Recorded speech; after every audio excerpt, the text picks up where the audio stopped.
Investigation कर रहे हैं, उनके माध्यम से हमको जो जो इन्फॉर्मेशन वहां पे मिली, उस इन्फॉर्मेशन के माध्यम से यहाँ पे हमने एक छोटी सी इन्वेस्टिगेशन कहो या प्रेजेंटेशन कहो वो आपके सामने लाया। लेकिन जितना डीप हम इस विषय में जा रहे हैं उसमें एक ही चीज समझ में आ रही है, वीएसआर नाम की ये जो कंपनी है उसको बहुत बड़े लोगों का सपोर्ट है।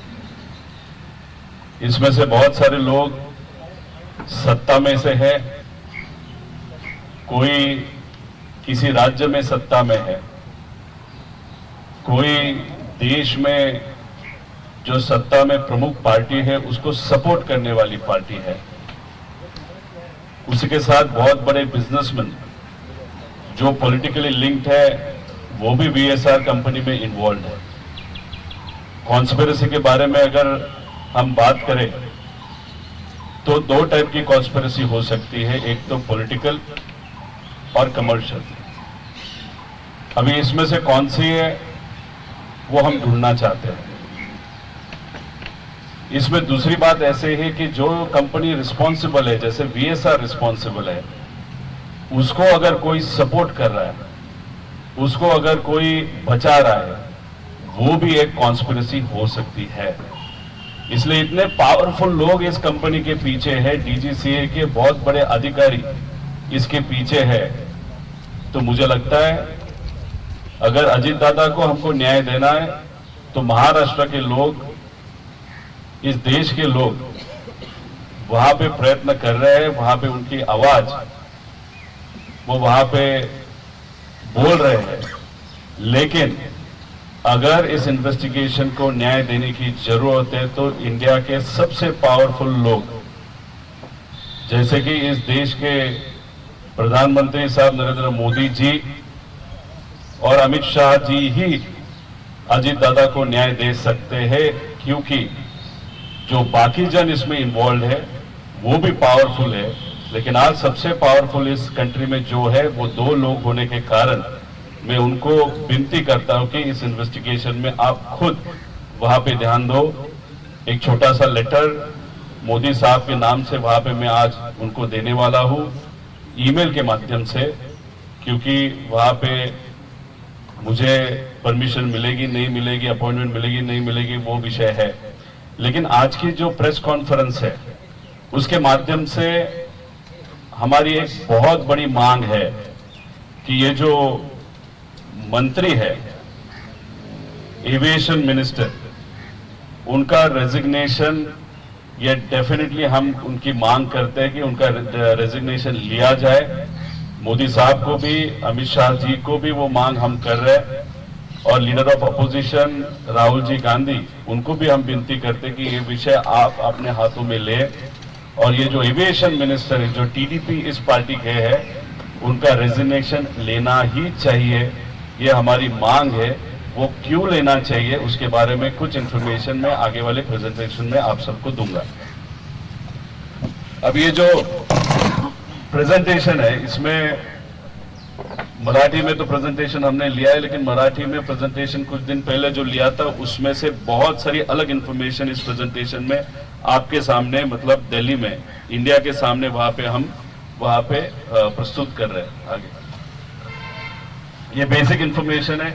इसमें अगर आप देखो तो ये 27 मैंने जो चीजें बताई थी उस चीजों में से कुछ चीजें असलियत में आते हुए आप सबने देखा है, जिसमें 27 को क्या हुआ था, क्योंकि क्रिमिनल इन्वेस्टिगेशन करते वक्त आपको उसके पहले क्या हुआ था, बाद में क्या हुआ था, उस दिन क्या हुआ था, ये सब कुछ देखना पड़ता है। या कोई भी इन्वेस्टिगेशन करने के पीछे तो इसका बैकग्राउंड 27 को क्या हुआ था वो आप सबके सामने हमने बोल के दिखाया था, वो वहां पे असलियत में आते हुए देखा। फिर हमने ब्लैक बॉक्स के बारे में शंका व्यक्त की थी, उसके बारे में भी कुछ चीजें आप सबके सामने आई है। उसके साथ हमने ये भी बताया था कि एक्सीडेंट जब हुआ सिर्फ एक वहां पे ब्लास्ट नहीं हुआ था, बहुत सारे ब्लास्ट हुए, वो भी आपके सामने वहां पे आया था। उसके साथ अगर आप देखो तो हमने बोला था कि कोई वो जो मेन पायलट था उसके ऊपर प्रेशर डालने के बाद, उसके माध्यम से या ब्लैकमेल करने के बाद उसने कुछ किया होगा, तो अभी जो अहमदाबाद में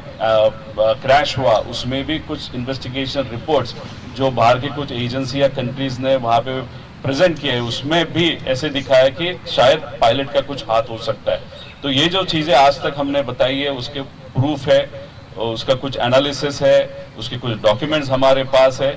उसके साथ हमने ये बताया था कि वीएसआर ये जो कंपनी जो फ्लाइट चलाती है उसमें बहुत सारे इश्यूज है, मैकेनिकल है, मेंटेनेंस वाले इश्यूज है, पायलट के इश्यूज है, और उसके कारण भी ये एक्सीडेंट हुआ होगा या उसके पीछे कोई है वो ढूंढने की आज जरूरत है। तो ये सब बेसिक डिटेल्स है।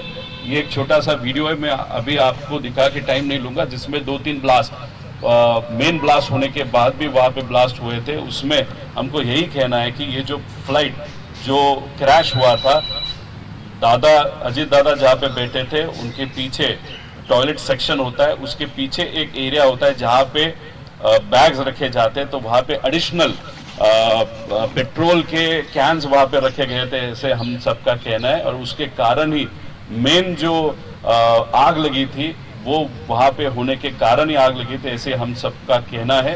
तो ये चीज़ इन्वेस्टिगेशन करने की वहाँ पे जरूरत है। और दूसरी बात, इस प्लेन में अननेसेसरीली ये जो तेल होता है या पेट्रोल होता है वो ज़्यादा भरा था, क्योंकि वो आगे जाके अगर हैदराबाद जा रहे थे या जो दूसरा उनका लैंडिंग स्ट्रिप था वहाँ पे वो जाने वाले थे, वहाँ पे भी वो फिल कर सकते थे। लेकिन मुंबई से जब निकले थे तभी उन्होंने इतना पेट्रोल भरा था कि क्यों भरा था, ऐसा हमारा प्रश्न है कि कुछ ये प्लान ही था, प्री प्लान ही था। ये मुद्दा इसके माध्यम से हमने यहाँ पे प्रस्तुत किया। अभी ये एक विषय है जो इंटरनली हमने वहां पे निकाला है, फ्यूल इम्बैलेंस सीएस मैसेज। ये आया था उस दिन फ्लाइट उड़ने के पहले, फिर भी पायलट ने इसको नजरअंदाज किया। अभी ये नो गो होता है, ये अगर मैसेज प्लेन देता है तो आप फ्लाइट को उड़ा ही नहीं सकते। एक तो जो वहां का विजिबिलिटी था वो तो इम्पोर्टेंट विषय है, वो कम होते हुए भी ये फ्लाइट उड़ाया गया। और दूसरी बात, ये वहां पे मैसेज आया था, इसे हम सबको पता चला, इसके इन्वेस्टिगेशन करने की जरूरत है आगे। अभी देखो, हम हमारे लेवल पे इंफॉर्मेशन मांग रहे हैं, इंफॉर्मेशन निकालने की कोशिश कर रहे हैं। हमारे जो कार्यकर्ता है या दादा पे प्रेम करने वाले लोग हैं, उन्होंने भी जो सीसीटीवी कैमराज है उसके बारे में इंफॉर्मेशन मांगी थी। अनफॉर्चुनेटली वो इंफॉर्मेशन वहां पे दी नहीं गई। मतलब इन्वेस्टिगेशन जो कर रहे हैं उनके पास है कि नहीं वो नहीं मालूम। सीआईडी काम कर रही है, लेकिन सीआईडी ने अभी तक एक भी रिपोर्ट वहां पे नहीं दिया। लेकिन जो लोग मांग रहे हैं वो भी इंफॉर्मेशन अभी सरकार के माध्यम से आरटीआई या जो भी है वहां पे नहीं मिल रही। आगे अभी देखो, इंफॉर्मेशन हमारे लोगों को नहीं मिल रही या हमको नहीं मिल रही, लेकिन हमारे जो ट्रोलर्स है, जो बीजेपी ओरिएंटेड ट्रोलर्स है, जो बहुत अग्रेसिव बने हैं जब से हम वहां पे प्रेसिडेंशियल चालू किया है, उनको अगर आप देखो एयरपोर्ट अथॉरिटी के माध्यम से उनको इंफॉर्मेशन बहुत इजीली वहां पे मिल रही है। मैं कौन से फ्लाइट से गया था, मेरे साथ कौन सा सेलिब्रिटी था, उनके जो भी आधार कार्ड की डिटेल्स है मेरे भी दिए गए और उस सेलिब्रिटी के भी दिए गए थे। अगर आप देखो तो दिल्ली में मैं जब आया था, मैं खुद बोला था कि मैं भी वीएसआर से ट्रैवल किया था एक सेलिब्रिटी क्रिकेटर के साथ, और ये इंफॉर्मेशन मैंने देने के बाद भी ये जो बीजेपी ट्रोलर्स है, ये इंफॉर्मेशन उनको किसने दी? अगर आरटीआई के माध्यम से हमको इंफॉर्मेशन नहीं मिल रही, अगर कोई अधिकारी हमको इंफॉर्मेशन नहीं दे रहा, लेकिन एयरपोर्ट अथॉरिटी ये इंफॉर्मेशन ऐसे वाले ट्रोलर्स को या वीएसआर ऐसे वाले ट्रोलर्स को क्यों इंफॉर्मेशन दे रहे हैं, ऐसा हम सबका कहना है। इस ट्रोलर के पीछे कौन है, कैसा पैसा है, ये इसमें जाके मैं आप सबका टाइम नहीं लेने वाला। लेकिन ऐसे इस तरीके से जब बीजेपी के बड़े ट्रोलर्स अगर हमको ट्रोल कर रहे हैं, इस प्रेस कॉन्फ्रेंस को ट्रोल कर रहे हैं, तो मुझे लगता है कि फिर हमारा ध्यान या लोगों का ध्यान या लोगों में चर्चा, फिर बीजेपी इस तरीके से ये सैबोटेज, ये जो रिसर्च है सैबोटेज करने का क्यों कोशिश कर रहा है, उसको दूसरा एंगल है क्या, ऐसा ही प्रश्न लोगों के मन में वहां पे है। आगे अभी देखो, ये डीजीसीए का रिपोर्ट आया था, FDR has been successfully downloaded the severe sustain thermal damage. ये हो नहीं सकता, मैं आगे जाके आप सबको बताता हूँ। अभी ये कंडक्ट स्पेशल ऑडिट ऐसे उन्होंने बताया, आगे देखो। तो अभी ये स्पेशल ऑडिट में ये जो कैप्टन अपूर्वा अग्रवाल और लोकेश रामपाल है, उनको तो लेयर जेट के बारे में कुछ भी नहीं मालूम। अगर ऊपर वाले अधिकारी देखोगे उनको भी वैसे नहीं मालूम। और हमारा पहला ऑब्जेक्शन है कि डीजीसीए से बहुत बड़े बड़े अधिकारी वीएसआर को मदद कर रहे हैं, उसके अलग अलग रीजंस है। तो अभी अगर डीजीसीए की ही लोग वहां पे इन्वॉल्व है तो चोर ही पुलिस की वहां पे इंक्वायरी कर रहा है, ऐसे हम सबको कहना पड़ रहा है। तो ये कंस्टिट्यूट क्या है, ये जो इंक्वायरी है, ये जो लोग हैं उनको लहर जेट के बारे में कुछ भी नहीं मालूम, तो इनको क्यों चूज किया गया। अभी ये रिपोर्ट 15 तारीख को आने वाला था, रिपोर्ट अभी तक दिया नहीं गया। तो ये बॉडी क्या कर रही है, इन्वेस्टिगेशन क्यों कर रही है। और दूसरी बात, ये जो अपूर्वा अग्रवाल है वो जेट एयरवेज है, पर्सनल विषय पे हम नहीं जाएंगे, लेकिन एक सिंह नाम की और एक यहाँ पे डीजीसीए में अधिकारी है, उसका और इसका बहुत अच्छा रिलेशनशिप है, क्योंकि वो भी एक जेट एयरवेज है, ये भी एक जेट एयरवेज है। तो हमारा कहना है कि ये जो श्वेता सिंह है, आगे जाके हम उनके बारे में बताएंगे, वो इस इंक्वायरी को मैनिपुलेट कर रहे हैं, because Shweta Singh is responsible for audit of aircraft. और ये जो वीएसआर के सब एयरक्राफ्ट है वो इलीगली मतलब फ्लाई वर्दी न होते हुए भी उसको सपोर्ट डीजीसीए ने जो दिया गया वो श्वेता सिंह के माध्यम से दिया, ऐसी चर्चा है। आगे ब्लैक बॉक्स के बारे में आप सबको तो मालूम है, इसका जो भी withstand temperature of 1100 degree Celsius है, उसका एक टिपिकल कंस्ट्रक्शन होता है, टाइटेनियम का यह बना होता है। टाइटेनियम अलॉय का अगर आप मेल्टिंग पॉइंट देखो तो 1600 डिग्री सेल्सियस के आसपास होता है। उसके अंदर जो दूसरा थर्मल इंसुलेशन होता है वो 1700 डिग्री का होता है, और उसके अंदर जो इनर हाउसिंग होता है, जो प्लेन की बॉडी होती है, उस मटेरियल में इनर हाउसिंग बना होता है, तो जिसका मेल्टिंग पॉइंट है 660। तो 1 घंटा अगर वो आग वैसे ही रखेगी, वैसे ही टेम्परेचर रहेगा, तब ये जाके ब्लैक बॉक्स खराब हो सकता है। अभी ये टेल के आसपास रहता है, अगर आप यहाँ पे देखो तो ये एक्सीडेंट अफेक्टेड एयरक्राफ्ट है अजीत दादा का, वहां पे वो ब्लैक बॉक्स हो सकता है। और उसमें अगर आप देखो तो उसके आगे ये जो कॉपर केबल्स है, वायर्स है, वो वैसे भी इंटैक्ट है, और कॉपर का मेल्टिंग पॉइंट है 1085 डिग्री सेल्सियस। तो ये जो बताया जा रहा है कि सीवीआर खराब हो गया, ये अंदर से जला वगैरह, ये टोटली फेक चीज है, वहां पे मैनिपुलेशन हो रहा है, ऐसे हम सबका कहना है। आगे अभी देखो, ये जो मंत्री है वहां पीछे, अगर ये मंत्री जो है उन्होंने 9 करोड़ की एक लैब वहां पे इनॉग्रेट की थी, अगर इतना पैसा आपने डाला है तो आप उसी के माध्यम से वहां पे क्यों प्रॉपरली इन्वेस्टिगेशन नहीं करते। लेकिन ये जो मंत्री, उनके ऊपर ही हमारा मेन ऑब्जेक्शन है, इसीलिए वो वहां पे रहना उचित नहीं रहेगा इन्वेस्टिगेशन के लिए, ऐसा हम सबका कहना। आगे अभी देखो, यहाँ पे और एक इंश्योरेंस का एंगल है, जहाँ पे 35 करोड़ की इसकी प्राइस है, वो कहाँ से लिया एयरक्राफ्ट वगैरह हम बहुत बात कर सकते हैं। एक पर्सनल इन्वेस्टर गुजरात के थे, उन्होंने वो लिया था, उनका और इस इन्वेस्टिगेशन से कोई लेना देना नहीं है। उन्होंने ये वीएसआर को वहां पे बेचा, 35 करोड़ को वो बेचा गया था, और इंश्योरेंस आईसीआईसीआई लंबाडे जो 35 करोड़ का जो प्लेन है जब लिया था, लेकिन जिस तरीके से वीएसआर ने उसको इस्तेमाल किया, उसकी रियल वैल्यू अगर आज वो इंटैक्ट होता 15 करोड़ की है, और उसका इंश्योरेंस मशीन का मतलब प्लेन का 55 करोड़ का है, मतलब अभी उनको मशीन के लिए कितना रुपए मिलेगा, तो 55 करोड़ रुपीस वहां पे मिल सकता है। उसी के साथ लाइबिलिटी इंश्योरेंस 210 करोड़ का है, मतलब उस पे जो बैंक ने लोन दिया है, या अगर वो किसी के ऊपर गिरती है, घर के ऊपर गिरती है, जो ट्रैवल करने वाले लोग हैं, 210 करोड़ का वहां पे लाइबिलिटी इंश्योरेंस है। मतलब जो एंगल हम पायलट का भी ले रहे हैं कि पायलट के मन में क्या था, फाइनेंशियल स्ट्रेस था क्या, क्योंकि 4 से 5 साल उसको नौकरी नहीं थी। जब जेट एयरवेज में ये कपूर पायलट थे, उनको 10-12 लाख महीने का पगार था।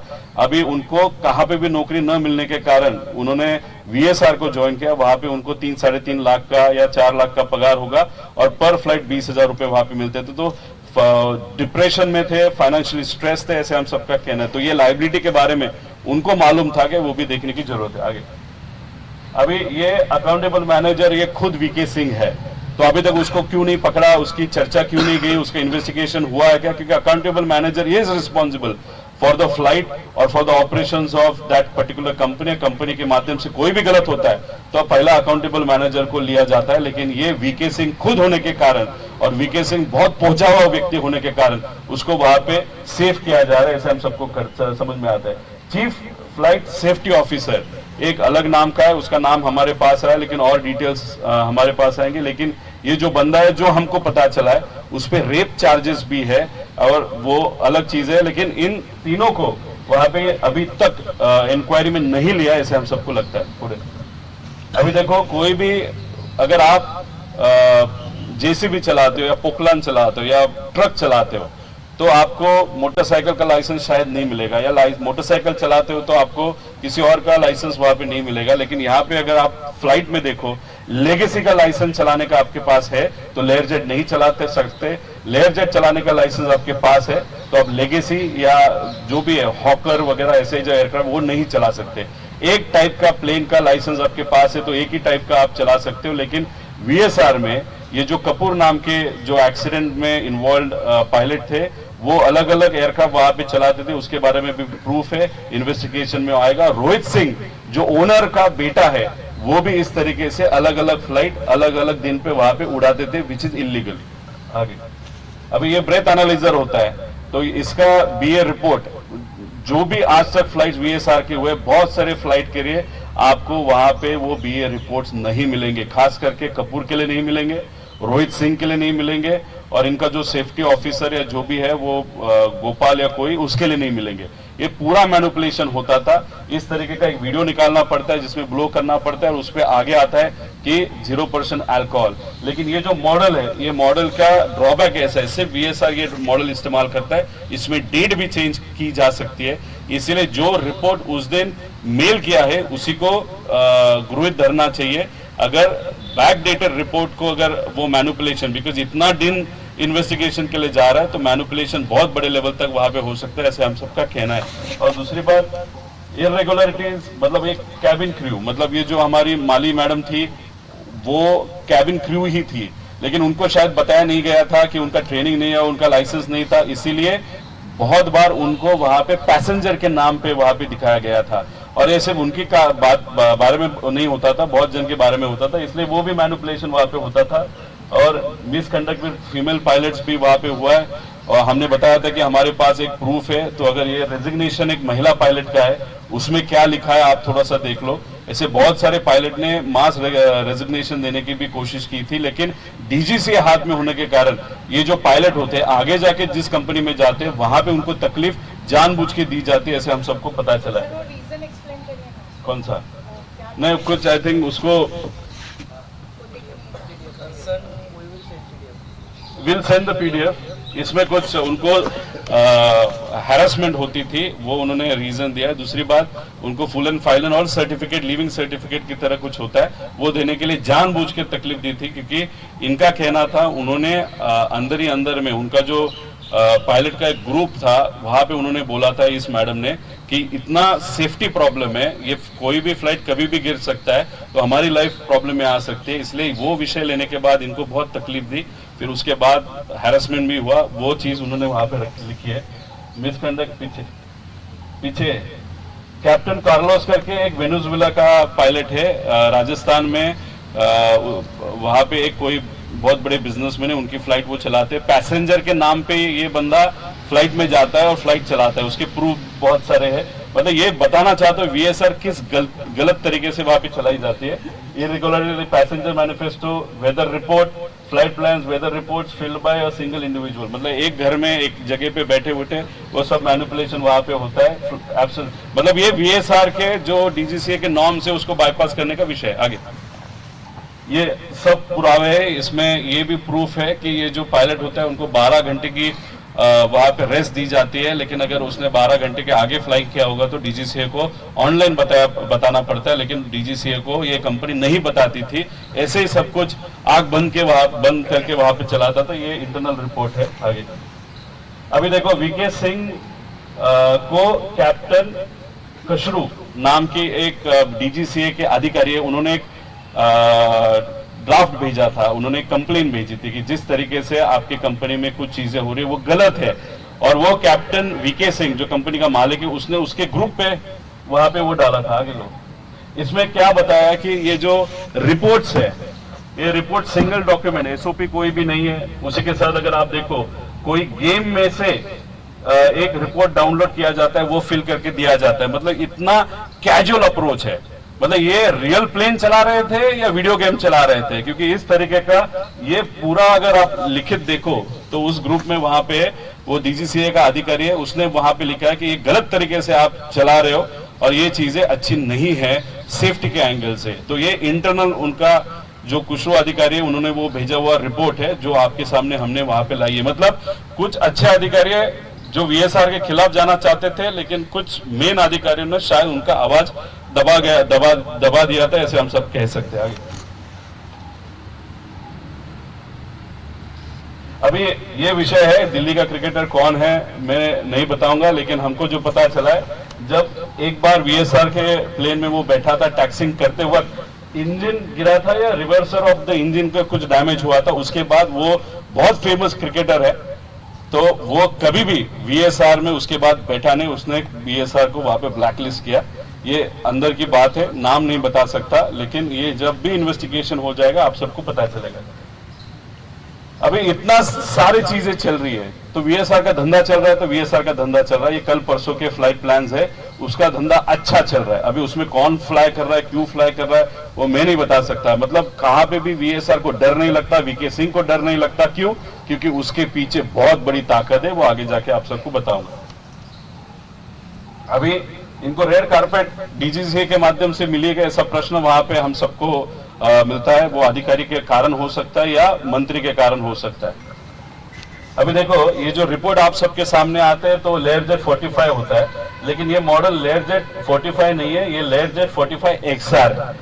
लेकिन मतलब ये मुझे तो समझ में नहीं आता, पीआईबी के माध्यम से ये रिपोर्ट्स हमारे पास आए, डीजीसी हमको दे रही है, लेकिन वो अगर मॉडल ही प्रॉपर्ली लिख नहीं पा रहे, उनको मॉडल कौन सा वो भी नहीं मालूम, तो इन्वेस्टिगेशन किस टाइप का वो वहां पे कर रहे हैं। ये यूएस में उनका ये this is 45 and this is Learjet 45 XR, ये उन्हीं के वेबसाइट पे है। आगे अभी देखो यहाँ पे जो कैसी डिटेल है, एक रजिस्ट्रेशन किए और ये एयर वर्दीनेस का ये है। मतलब यहाँ पे अगर आप देखो तो रजिस्ट्रेशन का 22 को है और एयर वर्दीनेस का 21 को है। मतलब यहाँ पे अगर आप देखो तो यहाँ पे टोटली सीक्वेंस गलत हो गया, उसका प्रूफ यहाँ पे हमने दे दिया। एयर वर्दीनेस जो है वो बाद में आता है, रजिस्ट्रेशन पहला आता है, तो ये चीज बहुत इंपॉर्टेंट है। मतलब यहाँ पे अगर आप देखो तो डिलीवरी पहली हुई बच्चे की और फिर बाद में औरत वहां पे प्रेग्नेंट हुई। ऐसे अगर आप बोलो लाइट वर्ड्स में अगर बताना है तो इस चीज में ऐसे दिखता है। मतलब यहाँ पे डॉक्यूमेंटेशन में ही बहुत बड़ा एरर है। आगे और इंजन का जो लाइफ होता है 5000 आवर्स का होता है। अगर यहाँ पे देखो तो अजीत दादा का जो एक्सीडेंट हुआ था तब इसमें सिर्फ 85 घंटे वहां पे बाकी थे। अगर मैं भी जब भी फ्लाइट करता हूं तो 400-500 मिनिमम वहां पे आवर्स रहने चाहिए रीऑयलिंग के लिए। वहां पे एयर वर्क जो ये कंपनी एरो वो भी जिम्मेदार है, वीएसआर भी जिम्मेदार है और गवर्नमेंट के जो अधिकारी वो भी इसमें जिम्मेदार है।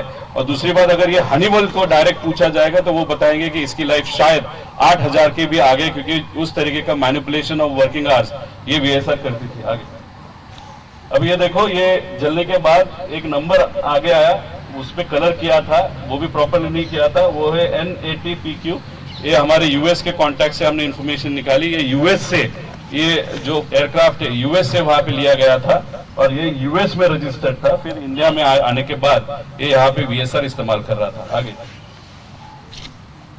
अब ये सप्लीमेंटेड टाइप सर्टिफिकेट, मतलब अगर कोई भी प्लेन यहाँ पे इंडिया में रजिस्टर करना है डीजीसीए के लिस्ट में कुछ डिटेल्स होते हैं, उसके हिसाब से ही अगर उस मशीन में पार्ट्स होंगे, इक्विपमेंट्स होंगे तो ही वो परमिशन देती इंडिया में रजिस्टर होने का। तो अगर आप स्पेशल टाइप सर्टिफिकेट आगे लो। अभी यहाँ पे जो जिसके बारे में हम बात कर रहे हैं सीवीआर, वो फ्लाइट में सीवीआर की जो क्षमता थी it was only for 30 minutes. But अगर आप देखो गवर्नमेंट जो है डीजीसीए सिविल एविएशन की रिक्वायरमेंट इज 2 आवर्स। मतलब अगर प्लेन में सीवीआर 30 मिनट का ही है और आपका रूल बोलता है कि वो 2 घंटे का चाहिए, तो आपने फिर वो प्लेन रजिस्टर कैसे किया ये हम सब जानना चाहते हैं। लेकिन ये 30 मिनट जो है वो एक्सीडेंट के 30 मिनट पहले, मतलब जो भी एंड वाला होता है या जो लेटेस्ट वाला होता है, इसलिए लास्ट 30 मिनट्स में क्या हुआ है सीवीआर के माध्यम से हमको पता ही चल सकता है। और ये जला वगैरह नहीं है, ये सिर्फ बात करने की बात है कि जला है या उसको इम्पैक्ट आया, क्योंकि उसमें से बहुत सारी चीजें आप सबके सामने आ सकती, जो ये शायद वीएसआर या वीएसआर के पीछे जो है वो उसको दबाना चाहते हैं। आगे अभी दूसरी बात, ये जो कनाडा के हमारे सोर्स से हमने जो इन्फॉर्मेशन वहां पे निकाली थी सप्लीमेंट टाइप फॉर ये जो एफडीआर, मतलब अभी एफडीआर की चर्चा चल रही है ब्लैक बॉक्स के अंदर, ये कनाडा की कंपनी है। तो unfortunately this company in India is not permitted. ये प्लेन में एफडीआर था, then also DGCA had approved this particular plane, और जिसको आपने परमिट ही नहीं किया था उसी लोगों को अभी आप बुला रहे हो, दैट इज L3 टेक्नोलॉजीज, और उनको बोल रहे हो कि अब इन्वेस्टिगेशन के लिए आप मदद करो। मतलब यहाँ पे डीजीसीए के माध्यम से ये प्लेन रजिस्टर ही इंडिया में नहीं होना चाहिए, लेकिन यहाँ पे किए जाते हैं। उसके पीछे जो लोग कहते हैं, श्वेता सिंह नाम की जो है, उन्हीं के साथ उनका जो पूरा टीम है, इस तरीके से गलत मशीन्स या प्लेन्स वहां पे इंडिया में रजिस्टर की जाती है, और उसका ये एग्जाम्पल है। आगे अभी इतना, अभी ये देखो, ये सुमित कपूर के बारे में आपको बहुत सारी चीजें बताई, वो मैं नहीं बताऊंगा। अभी ये साउथ वेस्ट एयरलाइंस का जब एक्सीडेंट हुआ था, उसका जो प्रिलिमिनरी रिपोर्ट है वो 2 दिन में आया था। अभी तक हमारा रिपोर्ट, जो अजीत दादा का एक्सीडेंट वहां पे हुआ है, उसका रिपोर्ट अभी तक नहीं आया। अभी उसके पीछे क्या कारण है? उसके पीछे आप पेपर वर्क कर रहे हो, वीएसआर को बचाना चाहते हो, या इसमें डेफिनेटली कुछ पॉलिटिकल कॉन्स्पिरेसी है जिसके कारण ये इन्फॉर्मेशन आगे आना ही नहीं चाहिए, ये कोशिश कोई कर रहा है। इसलिए बहुत सारे लोग बोलते हैं रोहित पवार प्रेजेंटेशन क्यों लेता है, लेकिन आप जैसे मीडिया के लोगों के माध्यम से लोगों के मन में जो प्रश्न है वो यहाँ पे मैं प्रस्तुत कर रहा हूँ। और ये जो चीज है, 2 दिन में रिपोर्ट जो आ सकता है, 3 दिन में जो रिपोर्ट आ सकता है, उसके लिए अभी तक महीना होने आया, तब भी रिपोर्ट वहां पे अनफॉर्चुनेटली नहीं आया। उसी के साथ ब्लैक बॉक्स ढूंढने में 2 दिन लगे, वो ब्लैक बॉक्स बारामती में रखा गया, वो लेके जाने के लिए उनको 4-5 दिन लगे, और कमिटी वहां पे एस्टेब्लिश करने के लिए उनको 4 दिन लगे। मतलब ये एजेंसी के लोग, गवर्नमेंट में से कोई लोग, और ये वीएसआर के कारण जानबूझ के अजीत दादा का जो क्रैश का इंक्वायरी है वो आगे पुश करना चाहते हैं और उसमें मैनिपुलेशन करना चाहते हैं, ऐसे हम सबका कहना है। ये सब देखने के बाद ये श्वेता सिंह कौन है, उसकी इंफॉर्मेशन आप सब निकालो, आप सबको पता चलेगा इनके बारे में। एक तो महाराष्ट्र में ये नोन है, वेरी पावरफुल, इनके जो संबंध है वो बहुत पावरफुल लोगों के साथ है, उनकी पहचान बहुत पावरफुल लोगों के साथ है, इसलिए इनका कहना है इनको कोई हाथ नहीं लगा सकता। लेकिन जो भी जो एनवायरनमेंट होता है एविएशन इंडस्ट्री का, उनके साथ या जो भी इन्वॉल्व लोग हैं उनके साथ बात करने के बाद ये पता चलता है कि सबसे इंपॉर्टेंट व्यक्ति अगर डीजीसीए में कौन है तो ये व्यक्ति है, ऐसे कहा जाता है। उसका इंफॉर्मेशन और ये इन्वेस्टिगेशन में इनका इन्वॉल्वमेंट होना वो इस इन्वेस्टिगेशन के लिए उचित नहीं है, ऐसे हम सबका कहना है। अभी देखो, ये वीएसआर कंपनी 16 में 10 करोड़ का रेवेन्यू था, 19 में 64 करोड़ का, 25 में 500 करोड़ के असेट वैल्यू है। और अभी ये जो विजय सिंह है, अभी ये कौन इतना बड़ा बनते हैं? रोहित सिंह का जब शादी था तो बीजेपी के बहुत सारे मुख्यमंत्री, एक्स एविएशन मिनिस्टर और बहुत सारे ऐसे लोग और कुछ दूसरे राज्यों के जो मेन मुख्यमंत्री है या पार्टी के प्रमुख है, वो भी रोहित सिंह के शादी के लिए, जो शायद फरवरी 2025 में राजस्थान में हुआ था, उसके लिए वहां पे लोग गए थे। अभी रोहित सिंह कहाँ पे, तो मजा मार रहा है, वो मायामी में है, यूएस में है, उसको कुछ फर्क नहीं पड़ा, उसको जाने भी दिया। वो डायरेक्टर है, उसको पकड़ा जा सकता था, उससे चर्चा की जा सकती थी, इंफॉर्मेशन निकाली जा सकती थी, लेकिन रोहित सिंह अभी वहां पे नहीं है। और उसी के साथ अगर आप देखो तो हमने रोहित सिंह के फोटो निकालने की कोशिश की। जब वीएसआर ये एक्सीडेंट होने के पहले रोहित सिंह के बहुत सारे फोटो आपको मिलते थे गूगल पे, लेकिन अभी रोहित सिंह के बारे में कोई भी फोटो आपको नहीं मिलेगा। अगर गूगल में से भी अगर फोटो निकालने की अगर टेक्नोलॉजी है तो वो गवर्नमेंट के पास है या प्राइवेट एजेंसी उसने लगाई, लेकिन वो फोटो क्यों निकाले? जब गलतियां होती है और आपके मन में होता है कि गलती हुई है या कुछ छुपाना है, तभी इतना हाई लेवल की इन्वेस्टिगेशन या जो भी एजेंसी उसका इस्तेमाल करके आप फोटोज वाइप आउट कर सकते हैं। लेकिन ये रोहित सिंह के बारे में वहां पे वो ऐसे हम सबका कहना है। डीजीसीए इतना क्यों मदद कर रही है? उसी के साथ बिजनेस दुबई और अमेरिका में वहां पे शिफ्ट करने की कोशिश, वहां पे लेगेसी 600 VT सीएमआर ये कौन इस्तेमाल करता है वो भी देखने की जरूरत है। आगे अभी देखो, ये जो पहली रिकैपिटा करके एक फाइनेंस एजेंसी है, उन्होंने सबसे पहले ये जो वीके सिंह है उसकी कंपनी को पैसा दिया था, लेकिन वीके सिंह की जो पहला विमान था वो 21 साल पुराना था, तो उसको फाइनेंसिंग करना उनको उचित नहीं लगा। तो फिर ये भोपाल बेस्ड एनबीएफसी को किसने सपोर्ट किया? तो दिलीप बिल्डकॉन लिमिटेड ने पहली बार सपोर्ट किया था। दिलीप बिल्डकॉन लिमिटेड ये जो कंपनी है, उसके सूर्यवंशी नाम की जो व्यक्ति है वो किसके पास में है, किसके दोस्त है, वो कौन से पार्टी का है, कितना पावरफुल है, ये चीजें आप सबको यहाँ पे सिर्फ आपको मैं पॉलिटिकल लिंक में वीके सिंह सिर्फ एक बंदा नहीं था, उसके पीछे बहुत बड़ी पावर थी। उसका पहला लोन ये रिकैपिटा कंपनी ने वहां पे दिया था, लेकिन गारंटी दिया था दिलीप बिल्डकॉन लिमिटेड। वो किसका फ्रेंड है वो देखने की वहां पे जरूरत है। आगे अब ये वेल्सपन नाम का जो ग्रुप है, इट इज एनबीएफसी नहीं है, लेकिन सिर्फ वीके सिंह को सपोर्ट करने के लिए उन्होंने एक रीस्ट्रक्चरिंग डील वहां पे की थी। उसका कुछ इंफॉर्मेशन वहां पे हम आप सबको दे रहे। आईसीडी भी एक का 51 करोड़ की वहां पे दी थी। तो ये जो चीजें हैं, और सिर्फ वीके सिंह के कंपनी को फंडिंग होने के लिए ये जो ग्रुप है, ये ग्रुप क्यों इतना सपोर्ट कर रहा है? आप एनबीएफसी नहीं हो फिर भी आप एक रीस्ट्रक्चरिंग मॉडल वहां पे, फाइनेंशियल स्ट्रक्चरिंग मॉडल निर्माण करते हुए वहां पे आप क्यों कर रहे हो? तो ये जो छोटे छोटे नेता जो गुजरात के हैं, उनके पास वाली ये कंपनी ऐसे हम सबको वहां पे लगता है छोटा नेता, बड़ा नेता नहीं। आगे अब ये सबसे बड़ा और इंपॉर्टेंट चीज है, why aviation ministry is defending ये वीएसआर। ये अग्रीमेंट की कॉपी है, बहुत बड़ी अग्रीमेंट है, उसके डिटेल्स वहां पे हमने नहीं डाले। अभी इस अग्रीमेंट के अंदर हम जाने का जब प्रयास किया आगे, तो अभी इन्होंने स्टेटमेंट क्या दिया था 28 तारीख को, मतलब अजीत काका का जब एक्सीडेंट हुआ था उसी दिन मंत्री जो है हमारे देश के, उन्होंने एविएशन मिनिस्टर, उन्होंने क्या स्टेटमेंट दिया था कि no safety concern with Learjet aircraft VSR Ventures. ये डायरेक्ट उनका स्टेटमेंट था।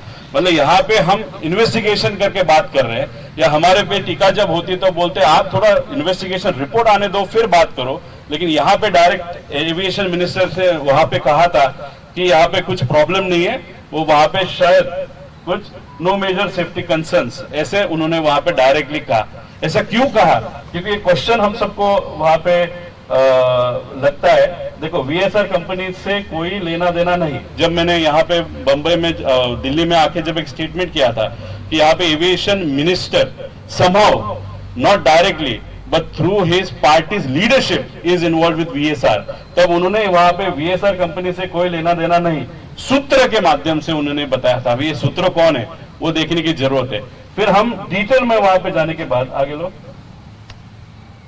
आगे अभी देखो, दूसरी बात है लेगेसी 650 हैदराबाद, बहुत मॉडर्न एयरक्राफ्ट है, 160 करोड़ का है।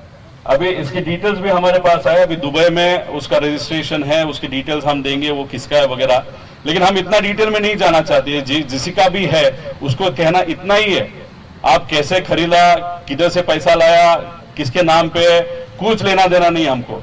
लेकिन अगर आप वीएसआर से रिलेटेड हो और इन्वेस्टिगेशन अगर ट्रांसपेरेंटली नहीं हो रहा क्योंकि आप वीएसआर के दोस्त हो या वो सिंह के दोस्त हो, ये चीज हमको मान्य नहीं है, हम एक्सेप्ट नहीं करते। हमारे फैमिली के एक रिलेटिव इस एक्सीडेंट में गए हैं, इस महाराष्ट्र का बहुत बड़ा नेता, इस देश का बड़ा नेता इस एक्सीडेंट में वहां पे गया, सिर्फ वे आपके दोस्त है और फाइनेंशियली आप रिलेटेड हो, इसलिए अगर आप ये चीज दबा रहे हो तो ये हम एक्सेप्ट नहीं करेंगे। ये लेगेसी 600 वीटी वीएसवी, ये अभी दूसरा महाराष्ट्र का विषय है। अभी ये लिया था जर्मनी से आया सिंगापुर से आया दिल्ली आया था, दिल्ली में 12 दिन वहां पे रहा था। फिर ये 25 दिसंबर 2025 को मुंबई में लैंड हुआ था। उसी दिन या दूसरे दिन जिस व्यक्ति ने इसके सामने नारियल फोड़ा, उनको मुझे कहना है, और जिस व्यक्ति का उसको फोन आया था उनको मुझे कहना है कि अजीत दादा आपके दोस्त रहे हैं, आप उनके साथ काम किए हो, तो अगर इस इन्वेस्टिगेशन में वीएसआर की बाजू आप में से कोई भी वहां पे ले रहा है तो मुझे लगता है वो चीज अच्छी नहीं होगी, नॉट फॉर अजीत दादा, नॉट फॉर द इन्वेस्टिगेशन, और लोगों की जो इच्छा है उस इच्छे के लिए भी ये चीज अच्छी नहीं है। इसलिए फाइनेंशियल फ्रेंडशिप से लेकर ज्यादा मुझे लगता है कि आपकी जो पॉलिटिकल फ्रेंडशिप थी या व्यक्तिगत फ्रेंडशिप थी उसको ज्यादा इंपॉर्टेंस देने की जरूरत है। ये ज्यादा डिटेल में मैं वहां पे नहीं जाऊंगा, इसके सब डिटेल्स है, कल कहां से वो फ्लाई किया, परसों कहां से फ्लाई किया, लेकिन इस पे सिर्फ मेरा कहना है कि आप प्लीज वीएसआर की बाजू मत लो, दादा की बाजू, अजित काका की बाजू वहां पे लो। इतनी बिनती, आप बहुत पावरफुल हो वो हम जानते हैं, लेकिन फिर भी इस विषय में आप प्लीज सिर्फ दादा की बाजू लो, ऐसे हम सबका पर्सनल कहना है। आगे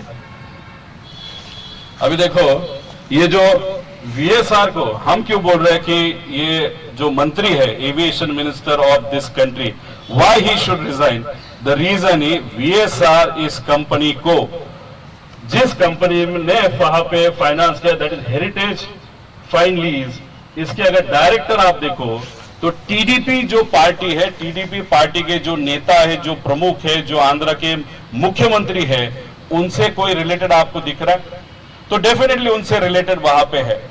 तो अगर आपके एक कौन से तो भी कंपनी ने अगर वीएसआर को वहां पे फंडिंग किया है, ऑफिशियली ये सब पेपर पे उसका रिस्ट्रक्चरिंग वहां पे लोन का वहां पे किया गया है, तो कैसे हम समझे कि आप यहाँ पे ट्रांसपेरेंट इंक्वायरी इन्वेस्टिगेशन अजीत दादा के केस में वहां पे करोगे?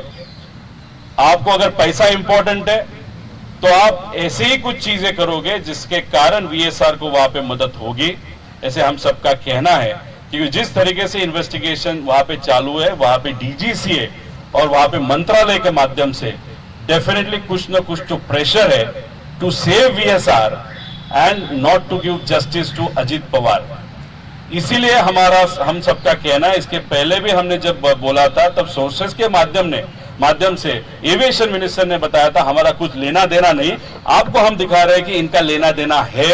और उसी के साथ जो राजस्थान में जो रोहित सिंह का वहां पे शादी हुआ था, उसमें भी टीडीपी के वरिष्ठ नेता वहां पे शादी के लिए गए थे, ऐसे हम सबका कहना है। उसका प्रूफ भी है, वो आगे जाके हम कभी आपको देंगे। और ये तो डायरेक्ट कमर्शियल वहां पे प्रूफ है, आपकी नेता की फैमिली की कंपनी वीएसआर को अगर फंडिंग कर रही है तो आप डेफिनेटली ये जो इंक्वायरी है, इंक्वायरी में हस्तक्षेप वहां पे ला रहे हो। आप शायद कॉन्स्पिरेसी में नहीं रहोगे, लेकिन कॉन्स्पिरेसी में आप नहीं हो, लेकिन जिस कंपनी के माध्यम से, जिस कंपनी के कारण वो एक्सीडेंट हुआ, जिसका वो ओनरशिप का एयरक्राफ्ट था, वो एयरक्राफ्ट वाले कंपनी को, वो जो वीके सिंह है उसको आप सेफ करने की कोशिश, बिकॉज आपका कुछ फ्रेंडशिप और कमर्शियल लिंकेजेस उस कंपनी के साथ है, ऐसा हमका कहना है। इसलिए नरेंद्र मोदी साहब को मैं विनती करता हूं कि ये जो एविएशन मिनिस्टर है इस कंट्री के, उनको उनके पद से वहां पे हटाया जाए,